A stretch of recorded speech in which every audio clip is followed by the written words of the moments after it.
Breaking news. Aghori chapter close. అఘోరికి సంబంధించిన details అన్నీ కూడా బయటకు వచ్చాయి. మొదట్లోనే మనం చెప్పుకున్నాం, తను అఘోరి కాదు, శ్రీనివాస్ తన పేరు. సో బయటికి ప్రస్తుతం తను గతంలో చేసిన బ్లాక్మెయిల్స్ అన్నీ కూడా, బ్లాక్మెయిల్ చేసి డబ్బులు ఎలా సంపాదించిందనే విషయాలన్నీ కూడా బయటకు వచ్చేసాయి. కొన్ని పూజలు చేస్తా, క్షుద్ర పూజలు చేస్తా అంటూ కూడా వసూలు చేసింది. వాళ్ళందరూ కూడా బయటకు వచ్చేసారు. మరికొన్ని గంటల్లో అఘోరిని అదుపులోకి తీసుకునే ప్రయత్నం అయితే జరుగుతుంది. మోకిలా పోలీస్ స్టేషన్లో ఎఫ్ఐఆర్ అయితే నమోదైంది. పోలీసులు అఘోరి కోసం వెతికిలాట్లో ఉన్నారు ప్రస్తుతం. సో దీనికి సంబంధించి పూర్తి డీటెయిల్స్ అన్ని కూడా ప్రస్తుతం మనకి అందించడానికి మా ప్రతినిధి హారిక లైన్లో ఉన్నారు. ఒకసారి ప్రతిదీ కూడా క్లియర్గా తెలుసుకునే ప్రయత్నం చేద్దాం. హారిక, చెప్పండి. అఘోరి రీసెంట్గానే పెళ్లి చేసుకుంది. పెళ్లి వార్తలు వినిపిస్తున్న టైంలోనే, అలాంటి శుభ సమయంలోనే మరొక చేదు వార్త అని చెప్పాలి. అఘోరికి తనపైన మోకిలా పోలీస్ స్టేషన్లో ఎఫ్ఐఆర్ అయింది. ఏంటి అసలు దీనికి సంబంధించిన డీటెయిల్స్ ఏంటి హారిక? రైట్ తేజ, మనం ముఖ్యంగా ఈ అఘోరి గురించి మొదటి నుంచి మాట్లాడుకుంటే ప్రతిసారి ఇది ఏదో ఒక సెన్సేషన్ తోని బయటికి వస్తుంది ఈ అఘోరి శ్రీనివాస్. ఇప్పుడు మనం శ్రీనివాస్ అనే కంటిన్యూ చేద్దాం. ఎందుకంటే అఘోరి అనేదానికి ఒక పదం, అంటే దానికి ఒక ప్రాముఖ్యత ఉంటుంది. కానీ ఈ అఘోరి చేసే పనులకి అసలు సంబంధమే లేకుండా పోతుంది. కాబట్టి శ్రీనివాస్ గానే మెన్షన్ చేసుకుందాం. అయితే ముఖ్యంగా మనం ఇక్కడ మాట్లాడుకోవాల్సింది ఏంటంటే, ముత్యాలమ్మ టెంపుల్ పైన దాడి నుంచి మనం ఇప్పటి వరకు, ఈ రోజు వరకు, ఈ క్షణం వరకు ఆలోచిస్తే ఎక్కడో ఒక దగ్గర ఏదో ఒక ట్విస్ట్, లేకపోతే ఏదో ఒక సెన్సేషన్ క్రియేట్ చేయడానికి, తర్వాత అది న్యూసెన్స్ గా మారడానికి ఎంత టైం పట్టట్లేదు. అయితే ముఖ్యంగా మనం ఈ మోకిలాలో పోలీస్ స్టేషన్లో ఈ కేసు ఎలా నమోదైందంటే మాత్రం అక్కడ మనం చూసుకోవచ్చు, దాదాపు డబ్బులు, లక్షల్లో డబ్బులు వాళ్ళ నుంచి దండుకుంది. అండ్ దండుకోవడమే కాదు, వాళ్ళని బెదిరించిందంట కూడా, బ్లాక్మెయిల్ చేసిందంట. అంటే నువ్వు బయటికి కానీ చెప్తే నేను ఇంకా వేరేలాగా ఉంటది, లేకపోతే మంత్రాలతో శపిస్తా అని చెప్పేసి. అంటే జనరల్ గా ఇప్పుడు మనకు సోషల్ మీడియాలో ఆమె వీడియోస్ చాలా వైరల్ అవుతూ ఉంటాయి. అందులో ముఖ్యంగా నన్ను ఎవరైతే అపోజ్ చేస్తారో, ఎవరైతే నన్ను వ్యతిరేకిస్తారో వాళ్ళందరినీ నేను శపిస్తాను, మంత్రం వేస్తాను అని చెప్పేసి.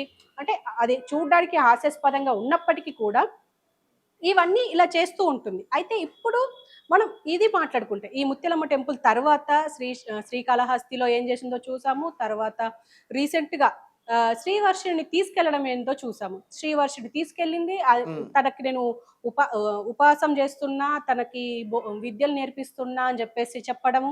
అంతా ఒక క్లారిటీ లేకుండా ఆ అమ్మాయి కూడా అవును నాకు అన్ని బోధిస్తున్నారు, అన్ని చెప్తున్నారు అని చెప్పేసి చెప్పడం, అదంతా అంటే చూడడానికైతే నవ్వొచ్చినట్టే ఉంది. ఎందుకంటే ఒక యాంకర్ ఈ అఘోరి ఈ శ్రీనివాస్ని ఎప్పుడైతే నీకు శివపురాణం ఒకటి చెప్పు అని అంటే అక్కడి నుంచి వెళ్ళిపోయారు. అండ్ ఏదో ఒక మంత్రం చెప్పు అని అంటే ఓం క్రీం క్రీం క్రీం, అంటే జనరల్ గా చిన్నపిల్లలు ఆడుకునేటప్పుడు ఓం క్రీం క్రీం బుష్ బుష్ అంటారు కదా, అట్లా అనింది. అంటే జనరల్ గా అఘోరికి అనే ఈ శ్రీనివాస్ కి అసలు ఏది తెలీదు. మరి శ్రీనివాస్ ఎక్కడి నుంచి వచ్చాడు అంటే, అతను బయటికి రాగానే మనం అందరం వాళ్ళ ఇంటికి వెళ్ళాము. వాళ్ళ ఇంటి దగ్గర పరిస్థితులు ఎలా ఉన్నాయో చూసాము. పూరి గుడిసెలో బతుకుతున్నారు వాళ్ళ తల్లిదండ్రులు. ఈవెన్ వాళ్ళ తల్లిదండ్రులకు కానీ, వాళ్ళ బంధువులకు కానీ ఈవెన్ ఎవ్వరికి ఏమి తెలీదు అసలు ఈ శ్రీనివాస్ ఏం చేస్తున్నాడు, మరి ఎక్కడి నుంచి డబ్బులు వస్తున్నాయి, మరి ఎలా బతుకుతున్నాడు, ఇవన్నీ వాళ్ళకి ఏం తెలియవు. ఏదో మా కొడుకు దేవుళ్ళు అనుకుంటా పోయిండు, మంచిగానే ఉన్నాడు, ఆయన ఎక్కడున్న సంతోషమే అని చెప్పేసి అనడం కూడా మనం చూసాం. కానీ ఇప్పుడు ఈ శ్రీవర్షిని టాపిక్ వస్తే మాత్రం, ఈ శ్రీవర్షిని తీసుకెళ్ళిన తర్వాత ఏం జరిగిందో మనం ముఖ్యంగా మీడియాలో చూస్తూనే ఉన్నాం. అది తేజ, ముఖ్యంగా ఆ అమ్మాయి వాళ్ళ పేరెంట్స్ ఎంత రోధిస్తున్నారో మనం ప్రత్యేకంగా చెప్పక్కర్లేదు. నువ్వు వెనక్కి వచ్చే తల్లి, నీకు మంచి భవిష్యత్తు ఉంది, ఆ భవిష్యత్తు ఇవ్వడానికి మేము రెడీగా ఉన్నాం అని చెప్పేసి కూడా అన్నారు. బీటెక్ వర్షినికి సంబంధించి హారిక గారు, బీటెక్ వర్షినికి సంబంధించిన న్యూస్ నిన్నటి వరకు కూడా మనం చూసాం. వాళ్ళిద్దరు ఏంటి అనేది, వాళ్ళిద్దరు ఎక్కడికి వెళ్ళారు, ఏం చేస్తున్నారు, పెళ్లి చేసుకోబోతున్నారా, ఇదంతా కూడా కథ నిన్నటి వరకు నడిచింది కదా. కానీ ఈ రోజు అసలు అఘోరి మీద కేసు పెట్టింది ఎవరు అసలు? అంటే అఘోరికి గతంలో కూడా పెళ్లిళ్ళని మోసాలు చేశారనే విషయాలు కూడా వస్తున్నాయి. ఈ రోజు కూడా శివరుద్ర సాధు అనే ఒక వ్యక్తి కూడా ప్రెస్ మీట్ పెట్టి ఒక అమ్మాయితో మాట్లాడించారు అనేది కూడా బయట. కానీ కట్ చేస్తే మోకిలా పోలీస్ స్టేషన్ లో కేసు నమోదైందనే వార్త మళ్ళీ వెలుగులోకి వచ్చింది. శివ విష్ణు బ్రహ్మ అని ఒక ఆధార్ కార్డు ఉంది, ఒక చెక్ బుక్ ఉంది, అలాగే ఒక రిసిప్ట్ కూడా వీళ్ళు పెట్టడం జరిగింది. 4,80,000 క్యాష్ పంపించినట్లుగా కూడా ఇందులో ఉంది క్లియర్గా. ఒకసారి సైడ్ బాక్స్లో మనకు చూస్తే క్లియర్గా అర్థమవుతుంది, ప్లే అవుతూ ఉంటాయి అవన్నీ కూడా. మేము ఏది కూడా దాచే ప్రయత్నం చేయం. ఎందుకంటే తన గురించి, అఘోరి గురించి ముఖ్యంగా బయటికి రోజుకొక న్యూస్ ఏదో ఒకటి తనే సెన్సేషనల్ చేసే ప్రయత్నం చేస్తుంది. కాబట్టి తనని ఆపాలి, ఆపే ప్రయత్నం భాగంగానే ఇవన్నీ కూడా మీడియా ముందుకు తీసుకొచ్చి పెట్టే ప్రయత్నం చేస్తున్నాం. హారిక కంప్లీట్ చేయండి. అయితే ముఖ్యంగా మనం ఇందులో గమనించాల్సింది ఏంటి అంటే, ఈ రోజు నిన్నటి వరకు వర్షిణి చాప్టర్, ఇవాళ రాధిక అనే ఒక జూనియర్ అడ్వకేట్ చాప్టర్ స్టార్ట్ అయ్యింది. హ్మ్. ఈ స్టార్ట్ అయిన మొదటి నుంచి మనం అంటే మీడియా పర్సన్స్ తనకు మీడియా వాళ్ళు వస్తున్నారని కానీ తనని క్వశ్చన్ చేస్తారని కానీ తనకు తెలియదు అని చెప్పేసి మీడియాకి దూరంగా ఉండే ప్రయత్నం అయితే చేసింది. కానీ అంటే మీడియా పర్సన్స్ మాత్రం వదిలే ప్రయత్నం చేయలేదు. ఖచ్చితంగా తన నుంచి డీటెయిల్స్ తీసుకోవాలని మనం కూడా ట్రై చేశాము. ముఖ్యంగా తను చెప్తున్నది ఏంటి అంటే, జనవరి 1వ తారీఖున నాకు తాళి కట్టారు. అంటే ఆ రోజు నా బర్త్డే. ఆ బర్త్డే సందర్భంగా కొండగట్టు శ్రీనివాస్ గా ఉన్నప్పుడు తాళి కట్టారా, లేదంటే అఘోరిగా అఘోరిగా ఉన్నప్పుడే. ఎందుకంటే మొన్న జనవరిలో, ఈ 2025 జనవరిలో ఆమెకి తాళి కట్టిందని చెప్పేసి అంటుంది. సో ఆ తాళి కట్టారు, ఓకే. ఆ తాళి కట్టిన 30 డేస్కే మళ్ళీ శ్రీవర్షిని మెడలో తాళి కట్టారు. అలాగే విష్ణు మెడలో తాళి కట్టారు. ఇలా మనం చూస్తూ ఉంటే అంటే ఈ అఘోరి అసలు ఏం ఆలోచించి ఇవన్నీ చేస్తుంది? ఎందుకంటే ఇప్పుడు ఈ రాధిక అనే అడ్వకేట్ చెప్తున్నది ఏంటంటే, తను అంటే తనతో మాట్లాడుతున్న సేపు తను ప్రిపేర్డ్ గా లేదు. అంటే మీడియాని ఎలా ఫేస్ చేయాలో తనకు తెలియదు. నేను వర్షినిలాగా అంత ధైర్యంగా నేను అందరికి చెప్పలేకపోతున్నాను. కానీ అడ్వకేట్ ఆజాద్ ద్వారా అండ్ శివరుద్ర సాధు ద్వారా నేను నా బాధని బయటకు చెప్పాలనుకున్నాను. ఇంకా ఏ అమ్మాయి బయట అంటే మోసపోవద్దు ఈ శ్రీనివాస్ అనే అఘోరి ద్వారా అని చెప్పేసి అని అంటున్నారు. సో ఏదేమైనా అంటే ఈ శ్రీనివాస్ అఘోరి అని చెప్పుకుంటున్న ఈ శ్రీనివాస్ మాత్రం అసలు ఎక్కడ ఆగడం లేదు. ఇప్పుడు మనకు ఒక వీడియో కూడా బయటకు వచ్చింది. ఆ వీడియోల ప్రకారం ఏముందంటే, వెంటనే మీకు ఆ వీడియో కూడా ప్లే చేస్తాం, ఒకసారి అది కూడా చూడండి. ఆ వీడియోలో ఏం చెప్తుంది, ఆ నేను అంటే నేను ఆమె చెప్తున్న 1వ తారీఖున నేను మధ్యప్రదేశ్లో ఉన్నాను, నా కార్ రిపేర్కి వచ్చింది అని చెప్పేసి అంటున్నారు. మరి దానికి ప్రూఫ్ ఉందా అఘోరి దగ్గర? లేకపోతే ఈ అమ్మాయి దగ్గర ప్రూఫ్స్ ఉన్నాయి అని అంటున్నారు. కానీ ప్రూఫ్స్ బయట పెట్టాలి అని అంటే ఫస్ట్ నేను కేసు వేయాలి, కేసు ఖచ్చితంగా వేస్తాను అని అంటున్నారు. కానీ నవ్వొచ్చే విషయం ఏంటి అంటే, లీగల్ గా ఈ 2 పెళ్లిలు చెల్లవు. రిలేషన్ లో ఉండడానికి సుప్రీంకోర్టు పర్మిషన్ ఇచ్చినప్పటికీ, ఎందుకంటే సేమ్ వ్యవహారం వస్తుంది ఇక్కడికి. సో ఈ వ్యవహారంలో సుప్రీంకోర్టు ఒక ఎవరికి ఇష్టం వచ్చింది వాళ్ళు చేసుకోండి అని చెప్పేసి వదిలేసింది. సో ఈ విషయం పర్లేదు. కానీ ఇప్పుడు ఈ లీగల్ విషయానికి వస్తే మాత్రం ఈ ఇద్దరితో 2 పెళ్లిలు చెల్లవు. కాబట్టి మరి కేసు ఎలా తీసుకుంటారు?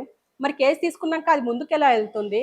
మరి ఈ అఘోరిని ఇంకొకటి కూడా మనం క్వశ్చన్ చేయాలి తేజ. ఏంటి అంటే, ప్రతిసారి సనాతన ధర్మాన్ని కాపాడడానికి బయటకు వచ్చాను, హరహర మహాదేవ అని చెప్పేసి అంటున్న ఈ శ్రీనివాస్ పేరు చెప్పి డబ్బులు గుంజుతుంది కదా బయట. ఎగ్జాక్ట్లీ. మరి ఇదంతా చేస్తున్నా సనాతన ధర్మం పేరు చెప్పి డబ్బులు గుంజే ప్రయత్నం చేస్తుంది. ఇందులో క్లియర్ గా మనకు అర్థమవుతుంది. ముత్యాలమ్మ టెంపుల్ దగ్గర నుంచి తన జర్నీ హైదరాబాద్లో స్టార్ట్ అయిందంటే సోషల్ మీడియా దాని గురించి చెప్తున్నా నేను. అంతకుముందు కూడా తనకు సంబంధించిన చాలా వీడియోస్ అన్నీ కూడా బయట ఉన్నాయి. ఒక యూట్యూబ్ ఛానల్ కూడా ఉంది, రెగ్యులర్గా అందులో యూట్యూబ్ వీడియోస్ చేసేటోళ్ళు.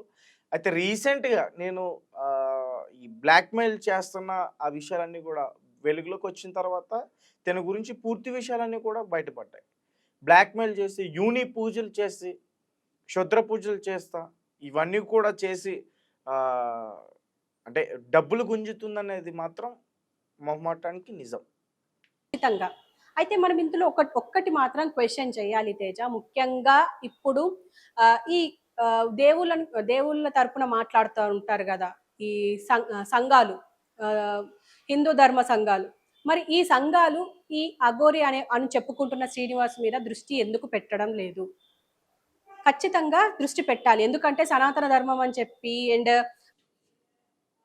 వాళ్ళు కూడా వెనక్కి తగ్గారేమో హారిక. ఎందుకంటే ఈమెను ఎవరైనా గట్టిగా అడిగే ప్రయత్నం చేస్తుంటే వాళ్ళని కొడుతుంది. అలాగే పోలీసులు తనని అదుపులోకి తీసుకుందామంటే పెట్రోల్ పోసుకుని తగలబెట్టుకుంటాను భయపడుతుంది.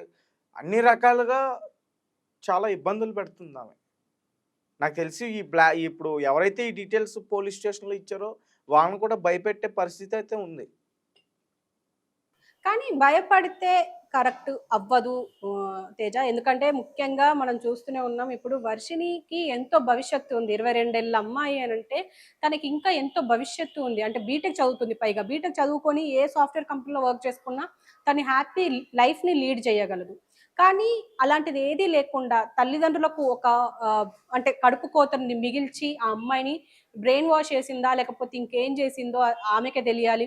ఈవెన్ వర్షిని ఇంకా ఏం ఆలోచిస్తుందో ఆ అమ్మాయికి తెలియాలి. ఎందుకు అనంటే ఈ అఘోరితో ఉంటే నేను బయట ఫ్రీగా తిరగొచ్చు, లేకపోతే లగ్జరీగా ఉండొచ్చు, లేకపోతే కార్‌లో తిరగొచ్చు అని చెప్పేసి అనుకుంటుందో, ఏదో అసలు వాళ్ళిద్దరి మధ్యలో ఏం జరుగుతుందో తెలీదు. ఈవెన్ ఇప్పుడు ఈ రాధిక అనే అడ్వొకేట్ వచ్చింది. ఈవిడ ఏమనుకోని బయటకొచ్చిందో తెలీదు. అసలు ఎందుకు పెళ్లి చేసుకున్నారో తెలీదు. కానీ ఆ వీడియో ప్రకారం అంటే అఘోరి ఇప్పుడు విడుదల చేసిన ఈ క్షణం విడుదల చేసిన వీడియో ప్రకారం వింటే మాత్రం అంటే ఆమెకు అంటే ఈ రాధిక అనే అడ్వకేట్‌కి ఆల్రెడీ మ్యారేజ్ అయ్యింది. ఆమె ఆమె భర్త ఎక్కడికో ఎళ్ళిపోయాడు. అయితే నన్ను ఆదుకో, నన్ను కాపాడుకో అంటే నన్ను బలవంతం పెట్టి తాళి కట్టించుకుంది ఈ రాధిక అని చెప్పేసి అంటున్నారు. మరి అది ఎంతవరకు కరెక్టు? మరి అది ఎంతవరకు నిజం అనేది కూడా ఒకసారి ఆలోచించాలి. ఖచ్చితంగా ఈ అఘోరికి చెక్ పెట్టాల్సిన ఆడియోస్ విందామా ఒకసారి? తన ఆడియోస్ వినే ప్రయత్నం చేద్దామా? షూర్. ఒకసారి తన గురించి 2 ఆడియోస్ బయటకొచ్చాయి. ఒకసారి అవి ఏంటో ఒకసారి వినే ప్రయత్నం చేద్దాం. హారిక తనకు సంబంధించిన ఆడియోస్ అన్ని కూడా వింటుంటే చాలా ఆశ్చర్యంగా ఉంది. ప్రేమాన్ని నడిపిస్తుంది ఆమె. రైట్. ఖచ్చితంగా. అంటే మనము ఈ మధ్య ఒక మూవీ రిలీజ్ అయింది. లవ్ టుడే అని చెప్పేసి 'బుచ్చుకన్నా' అని చెప్పేసి. అలాగే ఉంది. అంటే చిన్న చిన్న నిబ్బలు మాట్లాడుకుంటున్నట్టుగా ఉంది. అండ్ అదే విధంగా వర్షినికి కూడా అలాంటి ఆడియోలే పంపింది అని చెప్పేసి ఈ రాధిక ఆరోపిస్తున్నారు. శివరుద్ర సాధువు ఆరోపిస్తున్నారు. కానీ నిజాలు బయట పడాలి అని చెప్పేసి అయితే ఆశిస్తున్నారు. మరి కాదు, ఫస్ట్ మీడియా ఛానల్స్‌కి ఇంటర్వ్యూ ఇచ్చినప్పుడు అఘోరి అసలు తనకి ప్రేమ లేకపోతే కల్మషం అసలు ఇవంటూ ఏమీ ఉండదు, నిత్యం శివారాధన మాత్రమే చేస్తారంటూ కూడా అబద్ధాలు చెప్పుకుంటూ వచ్చింది. ఈ ఆడియోలో మాత్రం తను మాట్లాడిన విషయాలన్నీ కూడా బయటపడ్డాయి. ఖచ్చితంగా. అసలు ఆడియోలో నువ్వు లేకపోతే నేను ఉండలేను, నా హార్ట్ మొత్తం కూడా నువ్వే ఉన్నావు, నేను అసలు నువ్వు లేకపోతే ఉండలేకపోతున్నా, నిన్ను చూడాలి, మిస్ అవుతున్నా, ఇలాంటి విషయాలన్నీ కూడా ఉన్నాయి. ముఖ్యంగా మనం ఇందులో ఇంకొకటి గమనించాల్సింది ఏంటి అంటే నేను అసలు ఏమి తినను, జస్ట్ ఒక శవంలో నుంచి కొంచెం ముక్క తీసుకొని తింటాను అని చెప్పిన మాటలు కూడా మన దగ్గర ఉన్నాయి. కానీ అవన్నీ అబద్ధాలు. రీసెంట్ గా తను చేసిన ఇంటర్వ్యూలో వర్షిని ఈ అఘోరి తినుకుంటూ మాట్లాడుతున్న వీడియోలు ఉన్నాయి. అండ్ తన ఛానల్లోనే నాకు నిద్ర లేకుండా పోతుంది, కడుపుకు సుఖం లేకుండా పోతుంది అని చెప్పేసి కూడా మాట్లాడు. అంటే సరైన నిద్ర, సరైన తిండి లేకుండా పోతుంది మీరు చేసే న్యూసెన్స్ వల్ల అని అంటుంది. కానీ తను చేసే న్యూసెన్స్ మాత్రం ఎవ్వరికి కనిపించడం లేదా? మరి ఆమెకైనా అనిపించడం లేదా? మరి లేకపోతే ఈమె వెనుక ఇంకేమైనా నడుస్తున్నాయా? అంటే బలమైన శక్తులు ఏమైనా నడుస్తున్నాయా? ఎందుకంటే డబ్బులు ఎక్కడి నుంచి వస్తున్నాయి అంటే మనకి ఇప్పుడే మోకిలలో రిజిస్టర్ అయిన కేసు ద్వారా ఎఫ్ఐఆర్ కాపీ కూడా మన దగ్గర ఉంది. ఈ ఎఫ్ఐఆర్ కాపీ వల్ల కూడా మనకు ఒకటి క్లియర్ అయింది. అంటే ఈమె అందరినీ బ్లాక్మెయిల్ చేస్తూ ఇన్ని రోజులు కూడా తన వెనక ఎవరో ఉండి రాజకీయ ప్రముఖులు కూడా ఉన్నారు, నడిపిస్తున్నారంటూ రకరకాల ఆరోపణలన్నీ కూడా మనం వింటూ ఉన్నాం. కానీ మొత్తానికి ఈరోజు దీనికి సంబంధించి డీటెయిల్స్ బయటకు రావడం ద్వారా పూర్తి విషయాలన్నీ కూడా తెలిసాయి. రైట్. కానీ మనం ఇక్కడ గమనించాల్సింది ఏంటి అంటే ప్రభుత్వానికి కానీ పోలీసులకు కానీ ఎన్నో హెడ్ఏక్స్ ఉంటాయి, ఎన్నో తలనొప్పులు ఉంటాయి, అంటే వాళ్ళకి ఎన్నో వర్క్స్ ఉంటాయి. కానీ ఈ అఘోరిని పట్టించుకునేది ఎవరు అని మాత్రం ఒక క్వశ్చన్ బయటకు వస్తుంది. ఆ క్వశ్చన్ లో ఆన్సర్ మాత్రం ఇటు మీడియా, ఇంకో పక్క ఈ శివరుద్ర సాధువు, ఇంకొంతమంది మాత్రమే ప్రయత్నిస్తున్నారు.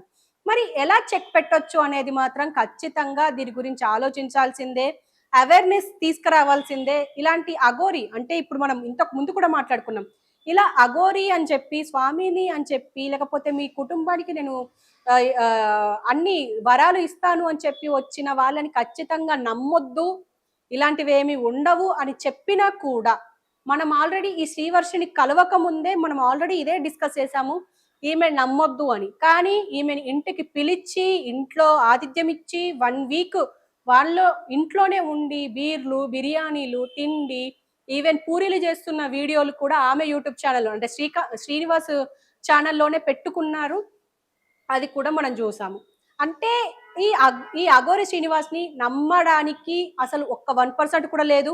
మరి దీనికి సంబంధించి ఈ రోజు వచ్చిన రాధిక ఏమైనా ప్రూఫ్స్ ఇస్తే ఖచ్చితంగా వీళ్ళు ఏమైనా కేసు పెడితే జైలుకి వెళ్ళే అవకాశం ఉందా లేదా అనేది ఖచ్చితంగా చూడాలి. ఎందుకంటే ఒకవేళ బలమైన ఆధారాలు సాక్ష్యాలు ఉంటే ఖచ్చితంగా అడ్వకేట్ ఆజాద్ మాత్రం దీనిపైన కేసు నమోదు చేసి కోర్టులో కేసేస్తామని చెప్పేసి అంటున్నారు. మరి చూడాలి ఏం జరుగుతుంది అనేది. రైట్ హారిక.